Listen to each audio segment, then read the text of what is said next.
Crime scene investigators from the headquarters of the Ghana Police CID have visited and picked up valuable pieces of information at the terrace of the Commonwealth Hall of the University of Ghana campus when an old vandal was allegedly murdered over the weekend after being stabbed by a friend. The incident has sent shockwaves across the university campus, particularly the Commonwealth Hall. Latif Idris has been following up on the alleged murder case and report. Authorities at the University of Ghana are keeping internal security on high alert and would also provide counseling for students traumatized by the act. The question most people who are concerned about this murder case are asking, which still remains a mystery, is the argument that eventually resulted in the stabbing incident, and not even the police could tell. Speaking to JoyNews, Public Relations Officer of the Greater Accra Regional Police Command, ASP Ifyatenga, said the police is looking forward to unraveling that mystery from the suspect, who, according to the police, has so far been cooperative with investigations. From what the police are gathering, there was an argument that ensued between the two of them, which escalated, leading to one of them stabbing the other. As to whether it was a knife or a bottle, that one is yet to be established. And since then, the police has moved in arresting the suspect. Presently, he is in police custody, assisting police in investigations. This morning, to the crime scene, investigators had to go back to the scene to pick up certain evidential values or information for the purpose of investigation. So it's still under investigation. We're talking about argument. Has the suspect told the police exactly what they were arguing about? He has said something, but for now we are still speaking to witnesses to verify what he told us. So I don't think it's very good for me to put it out there. But there was an argument, which of course has been confirmed by one of you. And but as to whether that was what actually led to the incident, all these ones are yet to be established. And as we speak to people, probably we'll get a clearer picture of what happened. There have been conflicting reports about the weapon used by the suspect, and the police says they are considering three options after crime scene investigators from the headquarters of the Ghana Police Service visited the scene with the suspect Sunday morning. We've also had these three materials also coming to play. One, a bottle, the other, a knife, and another kebab sticks. But yet we don't have a confirmation what was actually used in the murder, or what eventually led to the deceased dying. So all these things will be part of the investigations the police is unfolding. His demeanor for now is one that we believe can help us to be able to move forward or proceed in our investigations. He's been very calm after the incident. Some say he was intoxicated. Did you get any such signals when you picked him up? I also asked that very question. It is not clear, no. Meanwhile, the Dean of Students Affairs at the university, Professor F.K. Nunu, tells JoyNews the murder incident has become a wake-up call for authorities at the university, who are now putting in measures to provide adequate security for students. Something that we have been engaging the hall authorities as well as the students. In fact, the student leaders were even in my office on Thursday, and we're engaging on something similar as they plan towards their coming hall week. I've started engaging with them as to how to have a violence-free hall week and all that. And so it's on the agenda at every meeting which Commonwealth is involved. The agenda is to try and reduce violence and to make the campus safer for everyone, all students, staff, and all of us. When these things happen, then everybody will sound unsafe going to that hall. The police, as part of investigations, has also taken statements from about 9 vandals who were on board the bus and witnessed the arguments that eventually resulted in the murder incident. The convener of Media Coalition Against Galamsey, Ken Ashigbi, has disclosed that the weakest link in the fight against illegal mining in Ghana is the justice delivery system. He says sentences given to people who engage in illegal mining by the courts was not deterrent enough. Mr. Ashigbe made the statement at a forum organized at Bole in the northern region to sensitize people on the effect of illegal mining. Rafiq Salam reports from Bole. The forum was organized by the Media Coalition Against Galamsey to engage the public on the dangers of illegal and uncontrolled mining in the group efforts to help stem the practice. The coalition comprises major stakeholders in the local media industry and individual and corporate capacities with an objective of throwing light on illegal mining and related activities to sustain the government's bid to sanitize the local mining industry. In attendance were traditional rulers, assembly members, civil servants, community leaders, students, traders, and representatives of other identifiable groups in society. The campaign against illegal mining, popularly called Galamsey, is spearheaded by the government through Operation Vanguard, which is formed by personnel of the Ghana Armed Forces, other security services, and relevant state institutions. Convener of the Media Coalition Against Galamsey, Ken Asibe, stated that activities of Operation Vanguard has been successful so far in the central, western, eastern, and Asante regions. However, he noted that the weakest link in their fight against illegal mining is on the justice delivery system. The Minerals and Mining Act says that if you are Ghanaian and you are prosecuted and you are found guilty, you are sentenced, your fine is either 2,000 to 20,000 penalty units. Each penalty unit is currently 12 cedis. It means that the minimum is 2,400 to 24,000 cedis. But what we see is of jail term of 5 to 10 years. But what we see is that the judges just give them 2,400. And these are people who are rich enough to be able to hire an excavator. They pay that money off. It is pocket change for them. The reason why the case that we petitioned on, there were Chinese people who have been arrested, 10 of them. And they, apart from seizing their excavator, they were also fined 2,400. But for foreigners, the law says that the minimum is 30,000 penalty units to 300,000. So the minimum those Chinese people should have had should have been 360,000 cedis. So why is it that our judges are doing this to us? We believe that the people within the judiciary and then the justice delivery system have become our weakest link. And our appeal to the Chief Justice and Attorney General, to distinguished ladies in the land, that they should look at this case again for us. Lead advocate of the multi-sectoral mining integrated project, Dr. Isaac Rekeri, disclosed that the country will need at least $100 million to reclaim lands destroyed by illegal mining activities countrywide. We are going to use $100 million. Now, somebody will tell you, how are you going to get the money? Now, listen to me. In this area of reclamation, we know that you guys have left some tailings. What do you call tailings? Tailings are leftover gold, which you cannot detect, but somebody can come and use an equipment and detect. And those monies, those things that can be done, will be able to let us get money to be able to reclaim. In other words, the MOUs will ensure that anybody who does those scientific surveys and then gold is found, we are not going to let them take away and fleece this country. We can plow it back and make sure that this money is reduced. So really, if you ask me whether we're going to get money, money is there in the tailings. Meanwhile, the Upper West Regional Police Command has banned 2 chamfer machines and other mining equipment belonging to 12 Burkinabés who were mining gold on the Black Volta. DCOP Edward Oduro-Kwatan is the Deputy Upper West Commander of the Ghana Police Service. On reaching the riverside, about 12 young men from Burkina Faso were met on 2 chamfer machines on the river, seriously mining and spilling the debris back into the river. On seeing the police team, they dismounted and went back to the Burkina Faso side. With assistance of some young youth from Bagri, the 3 machines were pulled to the river bank and set ablaze. Meanwhile, we are monitoring the situation and wish to assure the public that we shall not relent in our efforts to protect our natural resources and assets.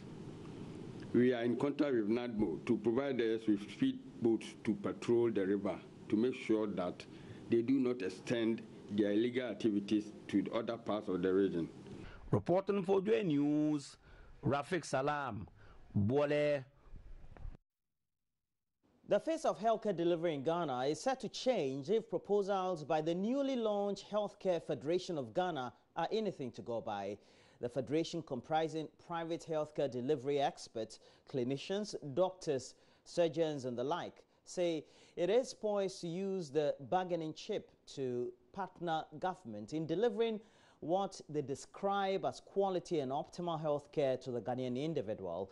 At the launch of the group, chairman and former chief executive officer of the Korle Bu Teaching Hospital, Dr. Gilbert Backel, maintained the group will marshal all available resources at the disposal of private health practitioners in the value chain to support government's initiatives in the health sector. The strained relationship between the private and public sector players along the value chain over the period means the ordinary citizen is put at the forefront in the healthcare space with little to no protection.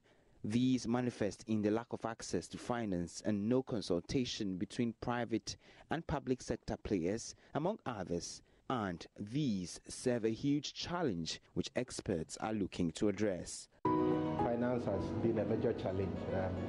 Most of the financial institutions, the banks, they don't really see healthcare as a business. They see it as something people go in as maybe a hobby or something. So when we approach them for financing, they don't even understand the whole business. So it's difficult for them to make a decision. The second is human resources. The government controls all the training institutions for healthcare providers. And then when those products finish, they are posted to the government facilities. And even though government is having difficulties posting them now, we also don't have access to them, because even when you train them, eventually when they get posted, they will leave. The establishment of a Healthcare Federation of Ghana appears the way to address the long-standing issues in the sector. Some of these have to do with the law. The Federation is questioning certain aspects of the Health Facilities Act, which enjoins private practitioners to disclose the number of cases they have seen, a situation the Federation believes contravenes the data protection law and aspects of the confidentiality tenet of the profession. We were not consulted on some of the provisions, and one of the examples I will give is the need to disclose your cases every 3 months. Now, one of the tenets of healthcare is confidentiality, and we now have a Data Protection Act. I believe the people who instigated that wanted to know what the burden of disease in all categories are. The Federation has other concerns. The other case is about the National Health Insurance Act, where private health insurance companies have to be vetted by the National Health Insurance Authority. To me, it seems like a conflict of interest. So there are many ways in which our laws, when they are formulated, we are not consulted. But a strong public-private partnership through the launch of the Federation is expected to remove barriers of access, finance and regulation in the healthcare space in Ghana. The Federation is about consultation, it's about dialogue, it's about putting on the table what the issues are. And we're not in the business of critiquing, we're actually in the business of offering solutions and alternatives to healthcare challenges that we all face. We also say we're here to support the development and adherence to standards, which is key. And even more important is to start a constructive dialogue with government in support of government's own policies of public-private sector relationships, and how then does private sector support to achieve a public good. The Federation also looks to marshal all available resources at the disposal of private practitioners in the value chain to support government's initiatives in the health sector. Purposely to marshal the resources of the private sector in support of public good, which is health for all. We position ourselves to support the achievement of universal health coverage in this country by supporting to plug in the spaces where access is limited or access doesn't exist. The Healthcare Federation of Ghana looks to draw inspiration and best practices from federations in the sub-region and on the continent, such as the East African Federation of Health and the West African Private Health Federations, to better the lot of a Ghanaian.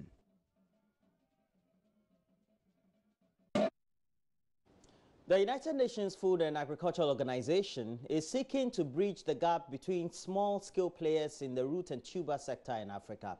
Recommendations are being considered for policy formulation aimed at improving livelihoods of farmers and actors in the value chain. Target countries are Benin, Cameroon, Cote d'Ivoire, Ghana, Malawi, Rwanda and Uganda. The FAO's Regional Project Coordinator, Musa Jagode, has been speaking with JoyNews' Mahmoud Mohamed Nuruddin at a workshop in Kumasi. Participants have been discussing access to good planting materials, opportunities, constraints and business perspectives, among others. Root and tuber constitute one of the most important crops in Africa, Caribbean and Pacific regions. Commercializing the crops for poverty reduction requires stronger linkages between smallholder and formal as well as semi-formal markets. Cassava, yam, and potato are major crops of sustenance. They account for 20% of calories consumed in Africa. They are not only important for food security, but they are increasingly providing jobs and giving income, particularly for women and the youth. Regional experience sharing workshop on cassava production and protection affords experts to compare notes on lessons from their respective countries. Specific objectives include discussion on interventions and regulatory framework. Musa Jagodi is Regional Project Coordinator. I think based on the statistics, our farmers in Africa, most of them are small-scale actors, and they are producing the food that we eat in rural and urban areas. Then the smallholder actors, more than 70 or 90% of our actors are smallholder actors, and they feel that's why with rural people. And then we think if we can make impact on these smallholder actors, we can make impact on food security at country level. And most of them, they also lack skills, competence, some skills and knowledge to really also enter the business sector. Then that's why this project is talking about strengthening linkages between that smallholder actors and buyers, because once we have been able to have a good linkages, business linkages, the project does not need to stay there again, because it will be a win-win situation where every actor is gaining something in this collaboration. Daniel Nelson is at Ghana's Ministry of Food and Agriculture. He finds the meeting a platform to initiate efforts to increase productivity per unit area and diversify value addition. For the issue of marketing, we realize that most of the times the small scale farmers are basically faced with two major issues. One is about increasing the productivity per unit area of their farms, and secondly, how they could also diversify in terms of value addition to be able to capitalize on the emerging markets that are slowly generating from the cassava production. So this project is actually trying to build the capacity of these farmers. In Malawi, cassava is the second staple behind maize. Raw material supply, however, is a challenge. Vito Sandifolo works with University of Malawi. He says discussion on seed standard at the workshop is a boost for his country. I think it's the issue of having seed standards, which we don't currently have in Malawi, and I think are very critical for increasing productivity, since farmers have been recycling their own seed. But I've noted that there are other countries where they have got seed standards already in place, and by using those standards, they are able to generate clean planting materials and thereby contribute to increased productivity. Cassava will continue to be a major crop in Malawi because, number one, we have unimodal type of rainfall system. We only have one rainfall season per year, and therefore production of other crops becomes a challenge. But also recently we have had this fall armyworm, which is attacking other crops. Therefore cassava stands to benefit from all this, and therefore it is important for us to focus on cassava for food security and for commercial purposes. Mahmoud Mohamed Nuruddin reporting. Two multimedia journalists, Mauli Yevu Agbi and Ivy Setoji, have been adjudged the best health and sanitation journalists, respectively, at the maiden GJA AGI Awards ceremony that took place in Ho. They were among 9 practicing journalists in the Volta region who were awarded for excellence in journalism in the year under review. The GJA AGI Awards ceremony, which was the first of its kind in the region, was under the theme Promoting Industrialization of the Region, Role of the Media. It was to award excellence in journalism to stimulate journalists in the Volta region to continue giving off their best. 9 distinguished journalists in the region were recognized for their efforts in telling compelling stories from the region at the awards ceremony. Joy News' Ivy Setoji, whose story on open defecation along the beaches in the Ketu South district was adjudged Best Sanitation Report, and she had this to say. My story was about open defecation at the beaches with focus on Salakope and Amuchinu in the Ketu South district. So that was my story. People there, they find it very easy to defecate in the open at the beaches. I visited there on 2 occasions, and some elderly people were seen openly defecating, doing their own thing. So I decided to do the story. I wanted to know what was behind that. I wanted to see, to know what really happened. Why were they defecating at the beaches? So that was my story. Open defecation along the beaches. The best journalist in health, Mauli Yavu Agbe, also of Joy News, recognized the award as a catalyst to push further and deliver more compelling stories. I feel so happy winning this award, the category of health, and I feel empowered by it.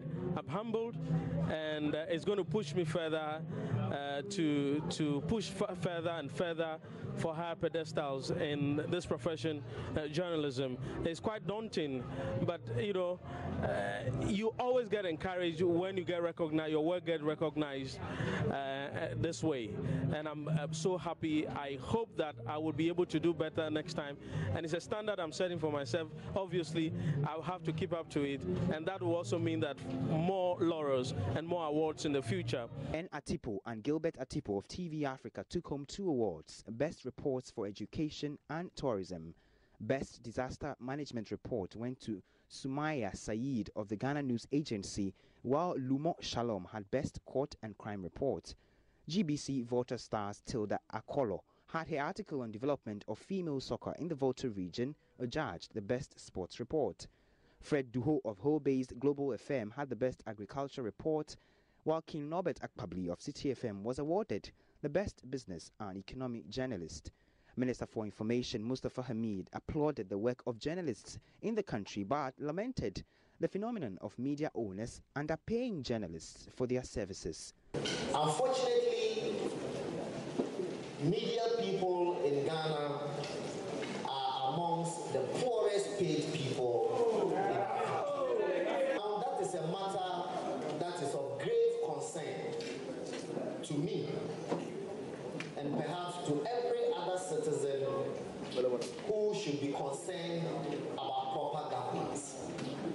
Because if we say that the media is basically the watchman, or if you want, the watchwoman of our democratic process, then it should not be possible for the media person to be compromised. Mr. Afelmoni has told me that the GJA has reached a stage of unionization now, where it can begin to collectively bargain and fight for better emoluments for journalists. All of you should support the National Executive so that media house owners recognize that once you are helping their businesses to flourish, they must also help you to flourish as human beings.